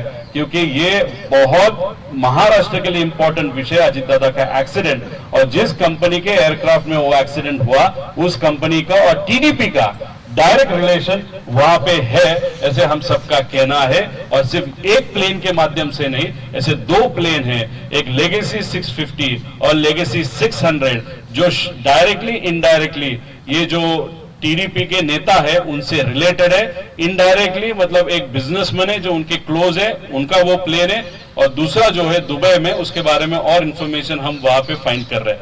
इसलिए मुझे लगता है कि एक नैतिक जवाबदारी है इस मंत्री की, टीडीपी इस पक्ष की, कि ये जो पद है एविएशन मंत्रालय का वो वहां पे छोड़ दिया जाएगा। और मोदी साहब को मुझे यह भी कहना है कि आपका और अजीत दादा के रिलेशनशिप बहुत अच्छे थे, शाह साहब के और अजीत दादा के रिलेशनशिप बहुत अच्छे थे। अभी सबसे पावरफुल लोगों की अभी जरूरत है इन इन्वेस्टिगेशन में, क्योंकि नीचे अगर आप देखो तो बहुत सारे मुख्यमंत्री से लेके बड़े बीजेपी के नेता और इंडस्ट्रियलिस्ट में इन्वॉल्व होने के कारण इन्वेस्टिगेशन राइट डायरेक्शन में नहीं जाएगा। और जो एनडीए है उसमें से बहुत इंपॉर्टेंट जो पक्ष है आंध्रा का, वो भी इनडायरेक्टली इस वीएसआर में इन्वॉल्व है। तो अगर इस इन्वेस्टिगेशन को कोई न्याय दे सकता है, और महाराष्ट्र की ये मांग है कि मोदी साहब और अमित शाह जी इसमें ध्यान देना चाहिए और इन्वेस्टिगेशन को खुद के हाथ में लेते हुए अजीत दादा को, और उस एक्सीडेंट कैसे हुआ, क्या हुआ, इसकी जांच प्रॉपरली वहां पे होनी चाहिए, ऐसे हम सबकी मांग है। अभी ये सब विषय आप सबको बताए थे, और उसी के साथ हमारा कहना है कि ये जो इन्वेस्टिगेशन जो भी होगी, अभी महाराष्ट्र से मांगे सीबीआई, मतलब अजीत दादा का जो पक्ष है सीबीआई के माध्यम से वहां पे की जाएगी, सीआईडी चल रही है, लेकिन हम सबका कहना है उसके ऊपर एक कमेटी होने की जरूरत है, जिसमें लीडर ऑफ अपोजिशन उस कमेटी में चाहिए, उसी के साथ सुप्रिया ताई हो, अजित दादा के पक्ष के जो भी लोग हैं वो है, एक जज हो, एक अधिकारी हो, ऐसे सब मिला के बहुत अच्छी कमेटी एक वहां पे देखरेख करने के लिए वो कमेटी की फॉर्म करने की जरूरत है। उसके नीचे जो भी है, सीआईडी हो या सीबीआई हो और कोई हो या इंटरनेशनल एजेंसी, उस पर कंट्रोल रखने की एजेंसी, और 2 महीने का वहां पे टाइम दिया जाना चाहिए कि ये फाइनल इन्वेस्टिगेशन रिपोर्ट वहां पे आने का, क्योंकि हमारा कहना है कि ये वीएसआर कंपनी को बहुत बड़ी ताकत होने के कारण बहुत सारे डॉक्यूमेंट का मैनिपुलेशन चालू है और आगे भी चालू रहेगा, और इस कंपनी को बचाने का प्रयास बड़े बड़े बिजनेसमैन और पॉलिटिकल लोग भी वहां पे करेंगे। इसलिए जस्टिस फॉर अजित दादा, इसके ये माध्यम से यहाँ पे हम रिक्वेस्ट कर रहे हैं, एक तो रेजिग्नेशन एविएशन मिनिस्टर का, उसी के साथ इन्वेस्टिगेशन करते वक्त अच्छी तरीके से ट्रांसपेरेंट लेवल तक वो इन्वेस्टिगेशन वहां पे होना चाहिए। हमारे पास जो जो कागज वहां पे आए हैं, आज तक के सब कागज हमने सब मंत्रालय को वहां पे दिए हैं। अभी भी जो कागज हमारे पास आए वो भी हम वापस ईमेल के माध्यम से वहां पे वो प्रूफ उनको वहां पे देंगे। अभी देखो, ये बहुत पर्सनली ये चीज वहां पे हम कर रहे हैं, सिर्फ अजित दादा के प्यार के लिए, और हमारे राज्य का बहुत बड़ा नेता वहां पे गया है। लेकिन अगर आप देखो तो लोग अजित दादा के पीछे खड़े हैं, अजित दादा को न्याय मिले इसलिए वहां पे खड़े हैं। लेकिन लोगों को कहना इतना ही है कि ये जो पॉलिटिकल उनके फ्रेंड्स है, उन्होंने उनको सपोर्ट करना बंद किया है क्या? उनके जो पॉलिटिकल फ्रेंड्स है वो उनको नेग्लेक्ट कर रहे हैं क्या? अगर बड़े लोग हैं, अगर उनके जो फ्रेंड्स हैं और जिनके साथ वो सत्ता में थे, वही अगर दादा के इस इन्वेस्टिगेशन को नेग्लेक्ट कर रहे हैं या इंटरफियर कर रहे हैं, तो ये चीज लोगों को अच्छी नहीं लग रही। इसलिए महाराष्ट्र के लोगों के माध्यम से मैं विनती करता हूँ पीएम साहब को, एचएम साहब इंडिया के, कि आप ये इन्वेस्टिगेशन में वहां पे ध्यान दो। ये महाराष्ट्र के लोगों की वहां पे मांग है, और आगे 28 या 29 तारीख को शायद प्रिलिमिनरी रिपोर्ट आएगा, ऐसे हम सबको पता चला है। तो उसके बीच हमारे पास और बहुत सारे पेपर वहां पे आने वाले, वो प्रिलिमिनरी इन्वेस्टिगेशन रिपोर्ट कैसे है, क्या आता है, वो देखेंगे। उसके बाद और एक प्रेस कॉन्फ्रेंस के माध्यम से और बहुत सारी इंफॉर्मेशन जो हमारे पास आई है वो आप सबके माध्यम से हम वहां पे लोगों तक लेके जाएंगे। धन्यवाद। रोहित, आपने जो अभी एविएशन मिनिस्टर के रेजिग्नेशन की बात कही और जो बातें आपने प्रेस कॉन्फ्रेंस में कही, क्या ये चीजें शरद पवार साहब अप्रूव करते हैं? क्या उनको ये सारी चीजों की जानकारी है कि आप ये सब कर रहे हैं? देखो, हमारे पार्टी में जो चीज सच है, जिसके डॉक्यूमेंटेशन है, अगर आप बहुत अच्छी तरीके से रिसर्च करके एक हद विषय आगे लेके जा रहे हो, तो वो फ्लेक्सिबिलिटी और वो अथॉरिटी हम सबको वहां पे हमारे पार्टी ने वहां पे दी है। अगर देखो, यहाँ पे जो दिल्ली में प्रेस कॉन्फ्रेंस हम ले रहे, वो सुप्रिया सुले और पवार साहब के घर पे ही वहां पे प्रेस कॉन्फ्रेंस ले रहे। इससे आप जो समझना है वहां पे समझ लो। लेकिन एक विषय अगर एक व्यक्ति वहां पे ले रहा है, तो उस विषय में और बहुत सारे लोग आके कंफ्यूजन न क्रिएट करे, इसलिए वहां पे मैं ही अकेला इस विषय को आगे लेके जा रहे हैं। बाकी पॉलिटिकल विषय जो है वो हमारे जो सुप्रिया ताई हो और जो अलग सब इम्पोर्टेंट नेता है, उस पॉलिटिकल विषय पे वहां पे वो ध्यान दे रहे। लोगों का क्या कहना है, हमारा क्या कहना है, आज तक जो भी इन्वेस्टिगेशन हमने जो की है उसके बारे में जो भी प्रेस के माध्यम से बताना है, वो सिर्फ मैं और मैं ही वहां पे कर रहा हूँ। जान को खतरा है ऐसा कहा जा रहा है। देखो, इतना बड़ा विषय, इतने बड़े लोग इस वीएसआर कंपनी में इन्वॉल्व है, तो लोगों के मन में अभी शंका वहां पे निर्माण होने लगी कि मेरे जान को या मुझे कुछ खतरा है। अगर आप मेरे बारे में बात करो तो मैं किसी से नहीं डरता, लेकिन मेरी जो फैमिली है, ताई ने कही है ये बात, ताई है, फैमिली तो ताई भी है, मेरी वाइफ है, मेरे बच्चे हैं, मेरे इन-लॉज है, मेरे पापा मम्मी है, मेरे कार्यकर्ता है, उन सबका कहना है कि आप ये सब चीजें क्यों कर रहे हो, किसके लिए कर रहे हो। मैंने उन्होंने कहा कि आपको डर लग रहा है, ये जायज है, लेकिन किसी को तो ये विषय लेके जाने की जरूरत है।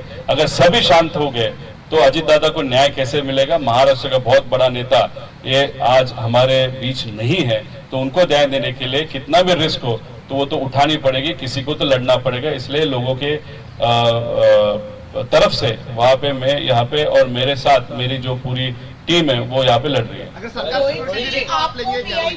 अगर सरकार सिक्योरिटी दे रही है तो आप लेंगे क्या, एक्सेप्ट करेंगे क्या? हाँ, अगर सरकार सिक्योरिटी दे रही है आपको, क्योंकि डिमांड भी हो गई है आपकी पार्टी की तरफ से कि सिक्योरिटी दी जाए, अगर देंगे तो सिक्योरिटी तो रहेगी। मेरी पर्सनल सिक्योरिटी है, मेरे कार्यकर्ता है वो मेरे साथ वहां पे रहते हैं। अगर सरकार ने दी, वो देंगे नहीं देंगे वो अलग चीज है, लेकिन देंगे तो वो अगर उनको मेरे साथ रहना है तो वो रह सकते हैं, उसमें कुछ ऑब्जेक्शन नहीं है। रोहित जी, आपने जिसपे ऊपर एलिगेशन किए हैं वो तेलुगु देशम पार्टी सरकार को सपोर्ट करती है, उसी की वजह से सरकार टिकी हुई है। आपको क्या लगता है उनके ऊपर एक्शन हो जाएगी? अभी देखो, महाराष्ट्र में अजित दादा की पार्टी बीजेपी को सपोर्ट कर रही है। उनका एक खासदार है, वो भी सेंट्रल गवर्नमेंट में वहां पे सपोर्ट कर रहा है। लेकिन एक ऐसा दोस्त जो आपके साथ था, उसने उसके जो नेता थे शरद पवार जी, उनकी साथ छोड़ के अगर वो नेता अजित दादा आपके साथ आया था और उसमें आने के बाद आपने उसका स्वागत भी वहां पे किया, सपोर्ट भी वहां पे लिया, अभी वही व्यक्ति आज दुनिया में नहीं है। उनका एक्सीडेंट वहां पे हुआ है या कॉन्स्पिरेसी है, वो जानने की जैसे हमको इच्छा है, लोगों की इच्छा है, वैसे ही इच्छा मोदी साहब को, अमित शाह जी को या महाराष्ट्र में देवेंद्र फडणवीस साहब को भी होनी चाहिए, वो हो भी सकती है। इसलिए हम सबका कहना है कि पॉलिटिकल सपोर्ट ये टीडीपी का डेफिनेटली है, लेकिन आप पॉलिटिकल सपोर्ट के आगे फ्रेंडशिप को, दोस्ती को वहां पे छोड़ दोगे, या आप फ्रेंडशिप को हाथ में रखते हो दुनिया को एक अलग मैसेज दोगे कि पॉलिटिक्स से ज्यादा फ्रेंडशिप भी हमको इम्पोर्टेंट है। अभी ये जो केंद्र के बीजेपी के सब नेता है, राज्य के नेता है, वो फ्रेंडशिप को चूज करते हैं या पॉलिटिक्स को चूज करते हैं, या दो अलग अलग जो नेता है वो कमर्शियल फ्रेंडशिप को चूज करते हैं, वो देखने की जरूरत है। टीडीपी को बाहर करना डिमांड कर रहा है, एनडीए से टीडीपी को बाहर करने के लिए डिमांड कर रहे हैं। नहीं, ये मैं नहीं कह सकता, लेकिन मंत्री को तो निकाल दो, क्योंकि एक तो मंत्री वहां पे है और मंत्री का जो नेता है उसके डायरेक्ट वीएसआर के साथ अगर रिलेशनशिप है और उनके पास इन्वेस्टिगेशन रहेगा तो वो हमको न्याय नहीं होगा। टीडीपी को निकालना है नहीं निकालना, वो कांग्रेस हमारे पक्ष के जो नेता है सदन में सुप्रिया थे, वो उसके बारे में ज्यादा प्रॉपरली बता सकते हैं। लेकिन ये नेता जो टीडीपी है, उनके पास ये एविएशन मिनिस्ट्री होना इस इन्वेस्टिगेशन होने तक is not appropriate, not good. और दूसरी बात, अगर एविएशन मिनिस्टर आप हो, ये इन्वेस्टिगेशन आप कर रहे हो, तो आपकी नैतिक जिम्मेदारी थी, आप लोगों को बताना चाहिए था कि हाँ हम इन्वेस्टिगेशन कर रहे हैं। लेकिन दूसरी बात, हमारे नेता की जो कंपनी है उसने भी वीएसआर को फाइनेंस किया, ये अगर चीज वो इन्वेस्टिगेशन चालू होने के 1-2 दिन पहले ही बताते तो वो उचित होता, लेकिन वो छिपाया। और उसके बाद जिस तरीके से वीएसआर की गलतियां होते हुए भी उनके ऊपर जो एक्शन नहीं ली जा रही, उनका धंधा बंद नहीं किया जाता, उसका बेटा मायामी में यूएस में वहां पे भेजा गया, ये सब देखने के बाद कहां ना कहां तो भी बीजेपी के कुछ नेता और टीडीपी के नेता ये वीएसआर को बचाना चाहते हैं, ऐसा हम सबका कहना है। सर, हेरिटेज से पैसा है बोला, हेरिटेज से कितना पैसा इसको दिया वीएसआर को? हेरिटेज से कितना पैसा है? वो कह रहे हैं कि आप इन्वेस्टिगेशन आप हेरिटेज से कर कितना रहे पैसा हो, है? मिसलेड कर रहे हो, ऐसे एविएशन मिनिस्ट्री की ओर से ये रिलीज आई है। वो कहते हैं कि मिसलेड ना करें, 30 दिनों तक रुका जाए। मिनिस्टर एविएशन मिनिस्टर मिसलीड कर रहे हैं तो मैंने प्रूफ के साथ वहां पे बताया। अरे वही तो बता रहा हूँ, यहाँ पे मैं तो आपको सिर्फ इंफॉर्मेशन देते जा रहा हूँ, मैं यहाँ पे दे रहा हूँ और आप छुपा रहे हो। अभी एविएशन मिनिस्ट्री के माध्यम से जो बताया गया कि रोहित पवार मिसलीड कर रहा है, तो एविएशन मिनिस्ट्री ने भी मिसलीड किया ना। उनके नेता का फाइनेंशियल रिलेशनशिप वीएसआर कंपनी के साथ है, जिस वीएसआर कंपनी का प्लेन लेके वो जो एक्सीडेंट या कॉन्फ्रेंस के माध्यम से हमारा नेता वहां पे अनफॉर्चुनेटली हमारे साथ नहीं रहा। तो मैं जो दे रहा हूं, वो जो छुपा रहे, मैं दे रहा हूं, वो मदद कर रहा हूं, वो जो छुपा रहे वो वीएसआर को मदद कर रहे हैं, हम सबका कहना है। सर, हेरिटेज से कितना पैसा वीएसआर कंपनी का है आपने? अभी ये जो अग्रीमेंट है, उस अग्रीमेंट में शायद 15 से 23 करोड़ का विषय है, लेकिन वहां पे रुकता है ऐसे नहीं। कोई इंडस्ट्री मिनिस्टर है या कोई बिजनेसमैन भी है लोकल वहां पे राज्य का, उसका भी और वीएसआर का भी अलग तरीके से रिलेशनशिप है। लेगेसी 600 ये जो प्लेन है, वो प्लेन एक कोई इंडस्ट्रियलिस्ट है, बहुत टीडीपी के नेता जो चंद्रबाबू नायडू साहब है उनके पास वाला नेता, वो बिजनेसमैन है, उसके पास वो उसका मैं बाद में आपको बताता हूँ। तो उसका छोटा पोर्ट भी है शायद आंध्रा में से हम सबको पता चला है। अभी वो है, उसके पास एक इंडिया का सबसे लेटेस्ट लेगेसी 650 अभी इंडिया में आने वाला है, जो दुबई में अभी वहां पे रखा है, तो वो भी टीडीपी से रिलेटेड है, ऐसे आप सबको पता चल रहा है। अगर आप इतना बड़ा पैसा, अगर आप दोस्त का पैसा लो, आपके फाइनेंस कंपनी का पैसा लो और आपका अलग तरीके से फंडिंग कैसे किया मालूम नहीं, उस सब का देखा तो 200 करोड़ के आगे ये विषय जा सकता है। नारियल फोड़ने वाला नेता एग्जैक्टली कौन था मुंबई में? देखो, मैंने जो संदेश देना है वो दे दिया। मेरा कहना इतना ही है कि आप बहुत पावरफुल हो और आपका नेता भी बहुत पावरफुल है महाराष्ट्र में, और दादा के साथ आप सब ने काम किया है कि इसलिए मैं सिर्फ उनको विनती करना चाहता हूँ, ये जो ट्रोलिंग चल रहा है वो इन्वेस्टिगेशन को या विषय को अलग लेवल तक वहां पे लेके जा रहे हैं। वो ट्रोलर को पैसा कौन देता है वो भी मुझे वहां पे मालूम है, इसलिए ये सब ट्रोलर्स को जो सपोर्ट किया जा रहा है कि ये जो प्रेस कॉन्फ्रेंस है उसको नेगेटिव करने के लिए, उससे थोड़ा शक फिर लोकल बीजेपी की तरफ भी हमारा जा सकता है। लेकिन हमारा कहना है कि ये जो आप जो भी रिलेशन है, कैसे भी फंडिंग किया होगा, कैसे भी प्लेन लाया होगा, उससे कुछ लेना देना हमको नहीं है, लेकिन सिर्फ आपका वीएसआर के साथ रिलेशनशिप है। इसलिए ये इन्वेस्टिगेशन में अगर आप इंटरफियरेंस कर रहे हो या करना चाहते हो या करोगे, वो चीज अच्छी नहीं रहेगी। सीबीआई जांच की जो मांग की है, सीएम ने लेटर लिखा है, डीसीएम ने सीएम साहब को।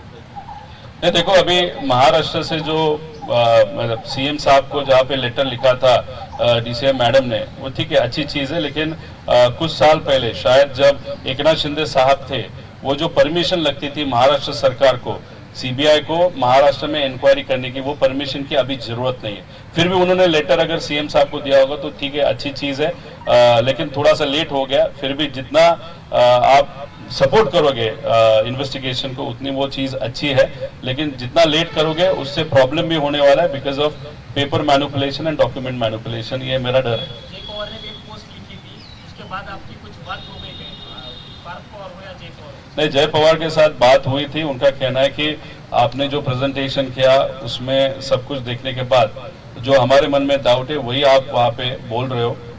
उस तरीके की बात जब प्रेजेंटेशन महाराष्ट्र में मुंबई में हुआ था उसके शाम को जय के साथ वहाँ पे हुई थी, पार्थ के साथ भी हुई थी, ये भी विषय था, और दूसरा भी एक नॉन पॉलिटिकल विषय उनके साथ था। कहीं ना कहीं फिर ये स्टेट से सेंटर की ओर जिम्मेदारी जा रही है सीबीआई की मांग करने के बाद में। स्टेट एसआईडी और स्पेशल इन्वेस्टिगेशन टीम से सीबीआई की ओर जिम्मेदारी जा रही है सेंटर की तरफ। अब एक दूसरी बात जो यहाँ पे पता चला, जुबली हिल्स नाम का जो एरिया है जहाँ पे चंद्रबाबू नायडू साहब वहाँ पे रहते हैं, वहाँ पे हमको जो पता चला है कि वहाँ पे वीके सिंह जो है वीएसआर के मालिक, उन्होंने कोई प्लॉट खरीदा है। उसके बारे में थोड़ी इन्फॉर्मेशन और निकालनी पड़ेगी। इतना रिश्ता गहरा है तो ये रिश्ता क्या कहलाता है, असा प्रश्न आम्हाला त्या ठिकाणी आता पडायला लागलेला। ये प्रश्न हम सबको अभी वहाँ पे मन में आ रहा है। उसी के साथ अगर आप देखो तो और एक वहाँ पे एक कोई बैंक है जो हेरिटेज फाइनेंस करके उनकी जो एनबीएफसी है उसी के एरिया में वो बैंक है, और उस बैंक ने भी अब वीएसआर को वहाँ पे फंडिंग किया। मतलब एरिया सेम है और वो बैंक ने भी अलग फंडिंग वहाँ पे किया, तो किसके कहने पे वो फंडिंग किया, ये भी प्रश्न वहाँ पे निर्माण होता है।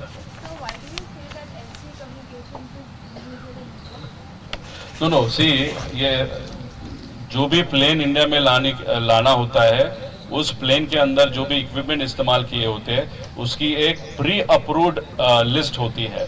अभी प्री अप्रूव्ड लिस्ट में अगर आप देखो तो जो लेयर जेट नाम का प्लेन है जो डिबार हो गया, मतलब वो बनना भी बंद हो गया, उसका लेटेस्ट मॉडल था लेयर जेट 75, हम बात कर रहे हैं 45 की। लेयर जेट 75 भी आउट ऑफ प्रोडक्शन हो गया इन 2020। अभी ये प्लेन बना था फॉर आर्मी, फॉर एयरफोर्स, लेकिन वहां पे वो चला नहीं, इसलिए थोड़ा बहुत चेंज करके, बहुत फास्ट प्लेन है, तो उसमें जो इक्विपमेंट इस्तेमाल किए हैं वो इंडिया में डीजीसीए के लिस्ट में वो रजिस्टर्ड नहीं है। तो अगर प्लेन वहां पे लाना है तो प्लेन का बॉडी, इंजन, उसी के साथ इक्विपमेंट्स, उसका अप्रूवल होना भी बहुत इंपॉर्टेंट होता है। जो लेयर जेट में इंस्ट्रूमेंट्स इस्तेमाल किए हैं वो हमारी डीजीसीए अप्रूव नहीं करती, उसकी लिस्ट में वो नहीं है। फिर भी हमारा कहना ये 6 लेयर जेट जो वीएसआर के पास है वो अगर एसटीसी यादी में है ही नहीं, वो जो चीजें हैं, फिर भी वो रजिस्टर कैसे हुए, ऐसे हम सबका कहना है। उसमें एफडीआर और सीवीआर, ये जो दो है, एक तो सीवीआर 30 मिनट का कैपेसिटी है लेयर जेट के अंदर, इंडिया में बेसिक रिक्वायरमेंट है 2 घंटे की, फिर भी वो अप्रूव हुआ। और जो एफडीआर है वो उस कंपनी का अप्रूव नहीं है इंडिया में, फिर भी लेयर जेट के अंदर वो कंपनी का एफडीआर होते हुए भी वो अप्रूव हुआ। तो ये जो चीजें हैं उससे आपको पता चलता है कि डीजीसीए में बहुत बड़े लेवल तक मैनिपुलेशन वहां पे किया जाता है और इनलीगल चीजें वहां पे इजीली की जाती है, जिसके कारण एक्सीडेंट हो सकते हैं। हमारा कहना है, हमारा नेता, हमारे अंकल वहां पे गुजर गए, वो हमारे पास नहीं रहे, लेकिन फिर भी इनका ऑपरेशन चालू है और उस ऑपरेशन के माध्यम से आगे जाके कोई अलग नेता या कोई अगर सेलिब्रिटी या बिजनेसमैन उनका एक्सीडेंट वहां पे हो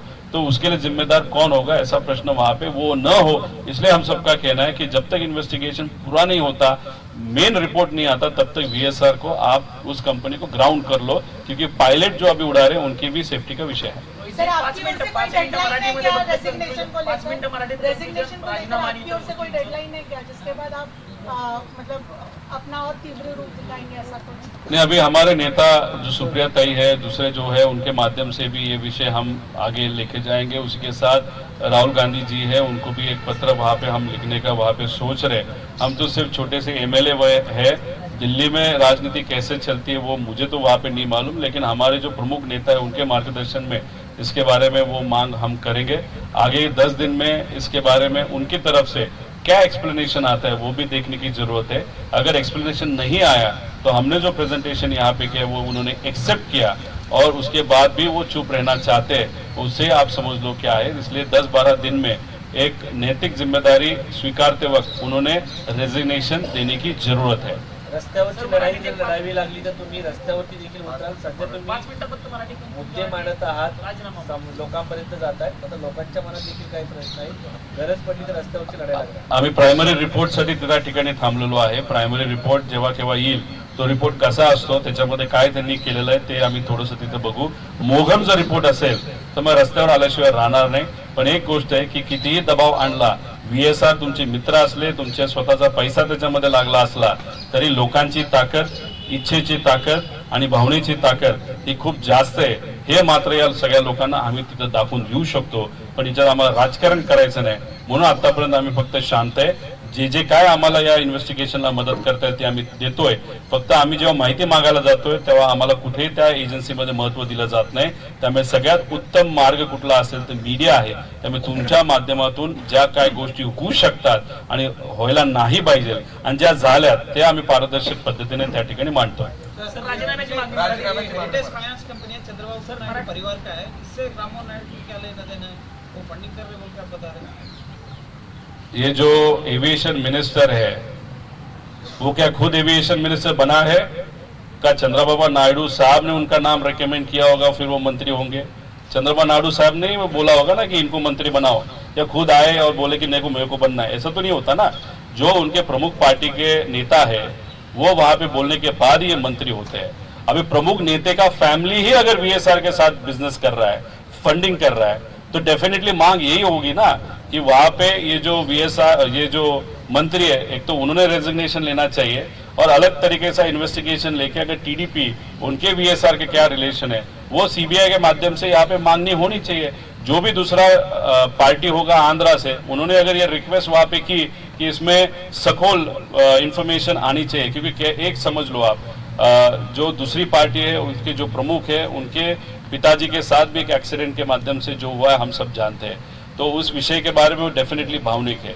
ये नेता या वो नेता, कोई भी नेता अगर एक्सीडेंट के माध्यम से वहां पे गुजर जाता है तो एक नैतिक जिम्मेदारी हर एक पक्ष की होती है, वो सत्ता में हो या ना हो, कि ये पारदर्शक पद्धति का इन्वेस्टिगेशन वहां पे होना चाहिए। वो मांगनी सब पक्ष जब करेंगे तब एक बड़ा प्रेशर इस सरकार के ऊपर आ सकता है, ऐसा लगता है। सर, आप सीधा उसी कंपनी के ऊपर कार्रवाई पूछ सकते हैं ना? हेरिटेज से पैसा है बोल रहे हैं अपने।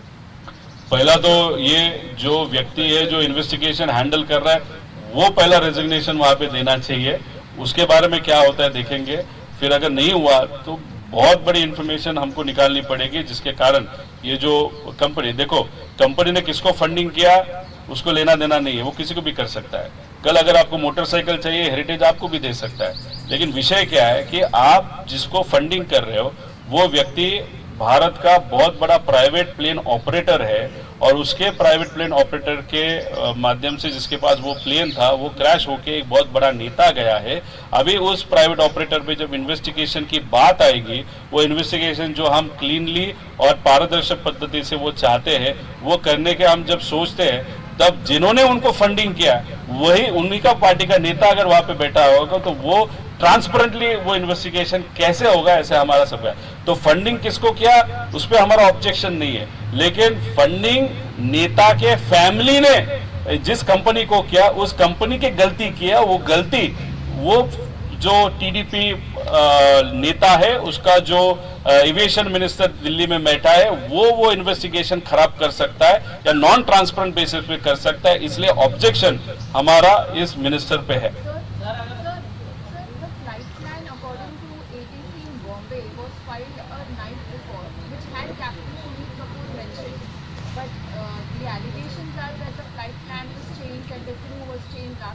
Rather, it was a little different. There were two other pilots whose name were given, and then it was changed, and then Mr. Kapoor and Ms. Pathak, they were allocated on this particular plane, but they were at the airport at 7 o'clock in the morning, and flight took off say at 8:30 or 8:15 or 8:10. So what we feel is that there were some other pilots were allocated and they were changed. So our question is also why they were changed and why Mr. Kapoor was given the responsibility to fly this particular aircraft. And plus, there was no visibility. Still, he flew lot of, and plus we are asking for BA, breath analyzer report, which we are not getting. So there are a lot of conspiracies behind this Mr. Kapoor pilot and his background and plus this company.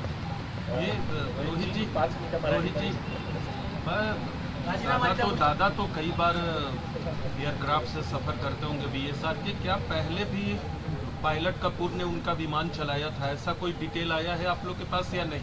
नहीं चलाया होगा, बहुत बड़े बड़े नेताओं का plane उन्होंने चलाया है बीएसआर के माध्यम से, ये हमको पता चला है। लेकिन उस दिन क्या हुआ वो क्यों नहीं बोला, क्यों ऐसा प्रेशर था, क्या ऐसा प्रेशर था, और सीवीआर जो वॉइस रिकॉर्डिंग है वो ही खराब हो गए, ऐसा क्यों कहा जाता है। और जो चीज़ें हमने बोली थी कि ये हो सकती है, हमको डर लग रहा है, और वही चीज़ें इन्वेस्टिगेशन के माध्यम से ये मिल नहीं रहा, ये जल गया, ये डॉक्यूमेंट नहीं मिल रहा, रोहित सिंह बाहर गया, तो ये सब कुछ देखने के बाद हमारा जो कहना था कि ये कॉन्स्पिरेसी है, तो डेफिनेटली ये सब देखने के बाद हमको ये कॉन्स्पिरेसी ही लग रही है, लेकिन इसका इन्वेस्टिगेशन प्रॉपरली होना बहुत इंपॉर्टेंट है। सर, इसको कमर्शियल लिंक्स की वजह से ये पूरा होता है, कमर्शियल का वैल्यू कितना हो सकता है? देखो, आपको बताया कि ये जो हेरिटेज फाइनेंस कंपनी है उन्होंने इस एक प्लेन को 15 या 20 करोड़ के आसपास उन्होंने फंडिंग वहाँ पे किया है। वापस रिस्ट्रक्चर ये अग्रीमेंट हुआ तो वो शायद 20 करोड़ के लिए वहाँ पे हुआ था। उसके साथ एक टीडीपी जो पार्टी है उसके पास वाला मतलब बहुत क्लोज एक बिजनेसमैन है, उसका भी जो प्लेन है लेगेसी 600 वो भी वीएसआर के साथ जुड़ा है, और एक नया लेगेसी 650 ने वो मुझे नहीं मालूम, वो टीडीपी का है, बीजेपी का नहीं है। और उसी के साथ अगर आप देखो तो 650 जो लेगेसी है वो भी बहुत एक्सपेंसिव प्लेन है, 150 करोड़ के आगे का प्लेन है, वो भी वीएसआर के पास वहाँ पे दिया गया है, ऐसे हम सबको कहते हैं। तो इसका टोटल वैल्यू अगर आप निकालो डायरेक्टली एंड इनडायरेक्टली 200 करोड़ के आगे जा सकता है। आता मराठी में मगाशी मी आपल्या सर्वांना इथं दाखवलं की भारताचे जे एव्हिएशन मिनिस्टर आहेत ते ज्या पक्षाचे आहेत टीडीपी, त्या पक्षाचे जे प्रमुख आहेत चंद्रबाबू नायडू, त्यांच्या घरातले जे फॅमिली मेंबर्स आहेत त्यांची एक फायनान्सची कंपनी आहे, त्या फायनान्सच्या कंपनीली या वीएसआर कंपनीला म्हणजे जी दादांचं विमान अजितदादांचं काकांचं जे विमान होतं ते ज्या कंपनीली मॅनेज केलं होतं वीएसआर, त्या कंपनीमध्ये फंडिंग फायनान्शियल फंडिंग हे चंद्रबाबू नायडू साहेबांच्या फॅमिलीच्या एका फायनान्सच्या बँकनी त्याने एनबीएफसीने त्या ठिकाणी केलं। आता मग तुमच्याच घरचे लोक जर वीएसआर ला पैसे लावत असतील, रोहित सिंगच्या लग्नामध्ये जर तुम्ही तिथं जात असाल, रोहित सिंग म्हणजे हा वीएसआरचा डायरेक्टर आहे, मग अशा पद्धतीने तुमचे फायनान्शियल लिंक्स असतील, तसंच टीडीपीच्या जवळ असणारा एक बिझनेसमन त्याचं सुद्धा एक विमान VSR कडे असं आम्हाला कळतं. आणि भारतातलं सगळ्यात लेटेस्ट लेगेसी 650 हे सुद्धा दुबईला VSR कडे ठेवले, त्याची लिंक TDP कडे त्या ठिकाणी आहे. मग TDP आणि VSR चे एवढे घनिष्ठ आणि एवढे जवळचे व्यक्तिगत आणि कमर्शियल जर त्यांचं नातं या VSR कंपनी बरोबर असेल, तर मग आम्ही अपेक्षा कशी करायची की TDPचाच एक खासदार हा देशाचा आता तिथं एव्हिएशन मिनिस्टर आहे, विमान वाहतुकीचा मिनिस्टर आहे, मग त्याच्या माध्यमातून अजितदादांचा घात का अपघात याची इन्व्हेस्टिगेशन ही कशी पारदर्शक पद्धतीने होईल असा प्रश्न आम्हाला त्या ठिकाणी वाटतो. त्यामुळे हे जे TDPचे देशाचे एव्हिएशन मिनिस्टर आहेत त्यांनी तिथल्या तिथं राजीनामा आपला दिला पाहिजे. कारण का हे इन्व्हेस्टिगेशन सुरू होण्यापूर्वी जर त्यांनी सांगितलं असतं की TDP आमचा जो ग्रुप आहे, आमचे जे फॅमिली मेंबर आहेत त्यांच्याच एका कंपनीने VSR ला फंडिंग केलंय, तर आम्ही ते स्वीकारलं असतं. पण ती गोष्ट तुम्ही लपवली.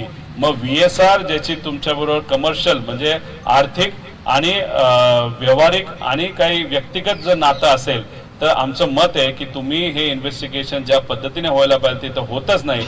DGC ला सांगून ह्याच्यामध्ये तुम्ही खूप मोठे मॅनिप्युलेशन करू शकता, कागदपत्र हे हेरफार त्या ठिकाणी करू शकता आणि आमच्या अजितदादांना न्याय तिथे मिळू शकणार नाही. म्हणून आम्ही या मंत्र्याचा राजीनामा त्या ठिकाणी तिथं मागतो.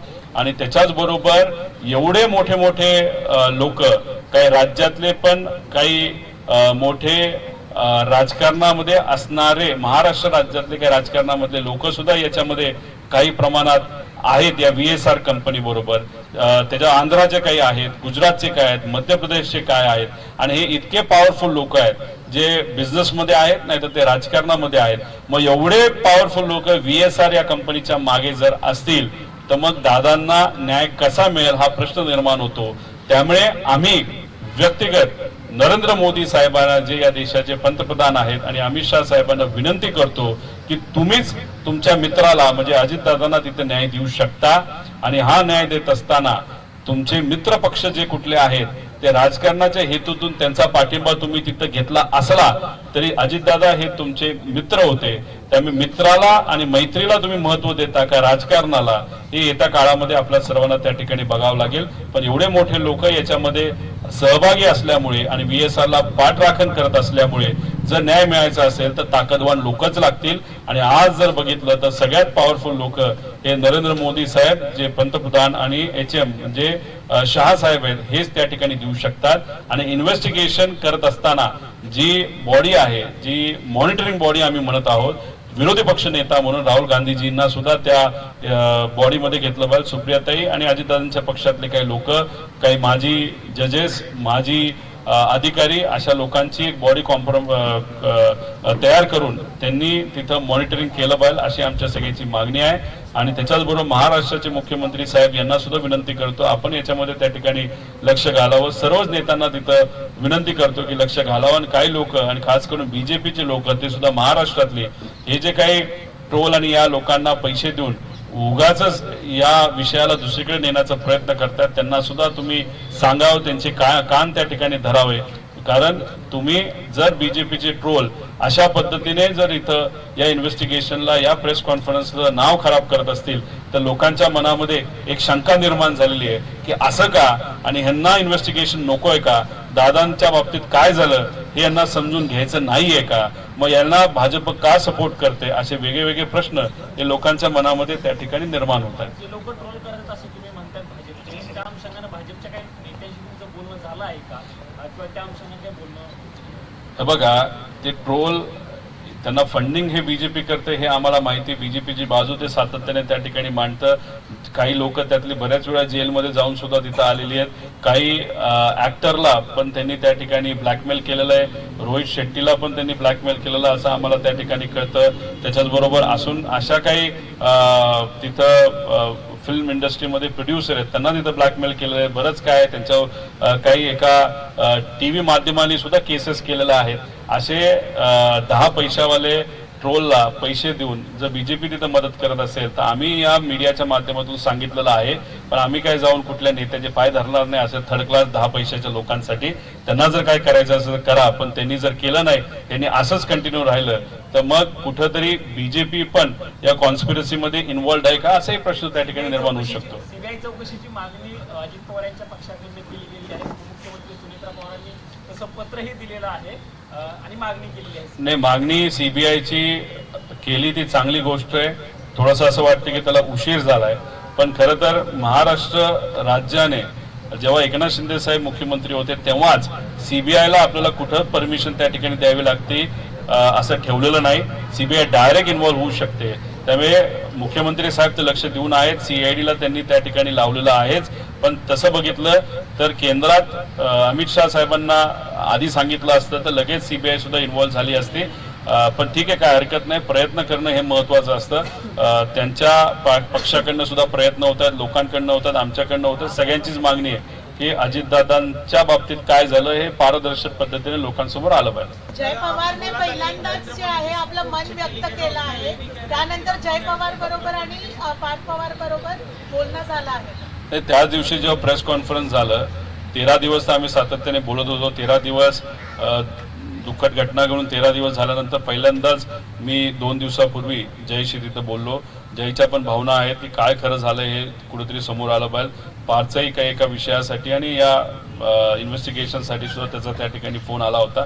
सगळ्यांचीच इच्छा आहे की अजितदादांच्या बाबतीत काय झालं पाहिजे, कसं पाहिलं पाहिजे. पण आम्ही आमच्या लेवलवर पद नसताना, ताकद नसताना आम्ही लोक सुद्धा तिथं मांडतायत बरेच आहेत, पण जे सत्तेत आहेत त्यांनी जरा अजून जास्त ताकद लावणं महत्वाचं आहे. आणि सगळ्यात महत्वाची गोष्ट, याच्यात खोलात गेल्यानंतर बरेच लोक या VSR कंपनीच्या पाठीमागं भक्कमपणे उभे राहिलेले आपल्याला दिसत आहेत.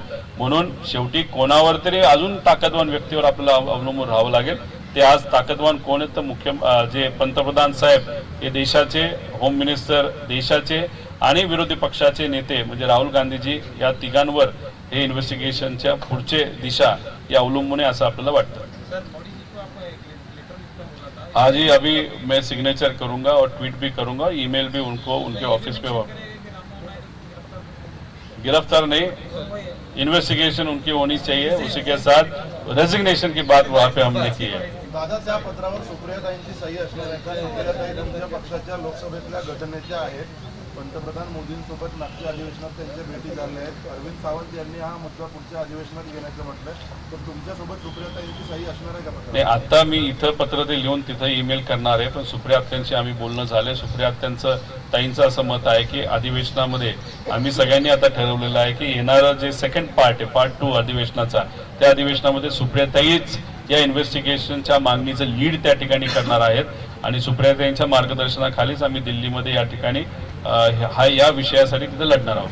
पक्षाचं विलगीकरण झाल्याच्या नंतर छगन भुजबळ हे राज्यसभेवरती जाणार होते असं अमोल कोल्हे म्हणाले आहेत. ते म्हणाले की अजितदादांनी पक्षाच्या बैठकीमध्ये असं आम्हाला एकदा सांगितलं होतं की विलगीकरणाची जी बैठक झाली होती, तुम्ही त्या बैठकीला अनेक वेळा होते, तुमच्यासमोर असा काही विषय झाला होता? एक तुम्ही समजून घ्या की 100 वेळा जर अजितदादांची बैठक त्या ठिकाणी झाली असेल तर 60 ते 70 वेळा डॉक्टर अमोल कोल्हे हे त्या बैठकीमध्ये होते.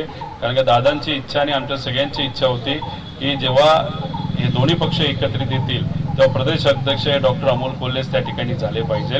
आता याच्यामध्ये काही बैठकीत मी होतो, काही बैठकीत मी नव्हतो, पण डॉक्टर अमोल कोल्हे जे बोलतात ते खरं बोलतात एवढं मात्र या ठिकाणी मी आपल्याला सांगतो.